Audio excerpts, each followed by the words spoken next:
जी हाँ, बात करते हैं आज हमारे देश की एथेनॉल नीति पर। विकास या जनता का प्रयोग। भारत में पेट्रोल में एथेनॉल E20 मिलाने की नीति को सरकार हरित ऊर्जा और आत्मनिर्भरता का बड़ा कदम बता रही है, लेकिन जमीनी हकीकत इससे अलग कहानी कहती नजर आ रही है। यह नीति सिर्फ तकनीकी बदलाव नहीं बल्कि एक बड़ा विवाद बन चुकी है। सबसे बड़ा सवाल उठता है कि क्या देश की करोड़ों गाड़ियां और आम जनता को बिना पूरी तैयारी के एक प्रयोगशाला का हिस्सा बना दिया गया है।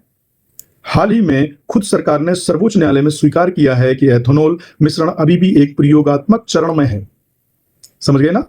और इसके पूरे परिणाम अगले वर्ष तक ही स्पष्ट होंगे। मतलब अभी अगले वर्ष तक होंगे, अभी मत समझिएगा कि ये क्लियर हो गया, ये प्रयोग ही चल रहा है। ऐसे में एक सवाल और भी गंभीर हो जाता है कि जब नीति के प्रभाव ही स्पष्ट नहीं है तो इसे पूरे देश में लागू करने की इतनी जल्दबाजी सरकार या नितिन गडकरी जी को क्यों लगी?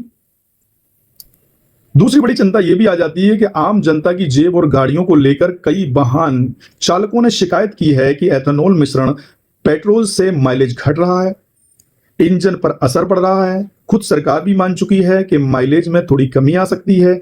अगर ईंधन महंगा हो और माइलेज कम है तो इसका सीधा बोझ आम आदमी पर पड़ने वाला है, क्योंकि प्राइसेस बढ़ेंगे, सारी चीजें होंगी, माइलेज कम होगा तो कहीं ना कहीं पे आपके ऊपर आने वाला है ये मामला। तीसरा मुद्दा इसी में क्या है?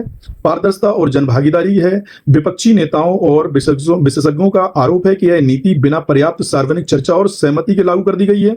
कुछ नेता ने तो इसे देश में प्रयोगशाला बनाने जैसा कदम बताया है, जैसा कि आपने देखा होगा कि कोविड-19 में आपको वैक्सीनेशन दे दिया प्रयोगशाला में। तो लोकतंत्र में इतनी बड़ी नीति पर जनता की राय लेना जरूरी होता है, लेकिन यहां पर प्रक्रिया कमजोर दिखाई दी है।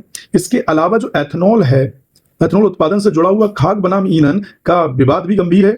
गन्ने जैसी फसलों से एथेनॉल बनाने के लिए बड़े पैमाने पर पानी और खेती की जमीन की जरूरत होती है, जिससे भविष्य में खाद्य का संकट और जल संकट की आशंका जताई भी जा रही है। ये भी फ्यूचर आ गया है कि इतनी इसका तो बहुत ज्यादा क्राइसिस आ सकता है।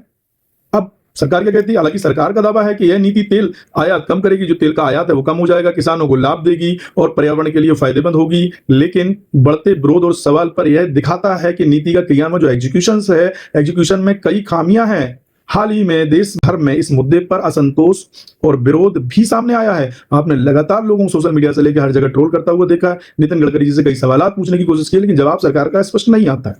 तो इस चीज का निष्कर्ष क्या निकलता है? निष्कर्ष रूप में कहा जा सकता है कि एथेनॉल नीति का उद्देश्य भले ही सही हो, लेकिन इसकी जल्दबाजी, अधूरी तैयारी, पारदर्शिता की कमी इसे विवादित बना रही है। जब तक सरकार जनता के भरोसे को मजबूत नहीं करती और सभी तकनीकी एवं आर्थिक पहलुओं को स्पष्ट नहीं करती, तब तक यह नीति विकास के बजाय असंतोषी का कारण बनी रहेगी।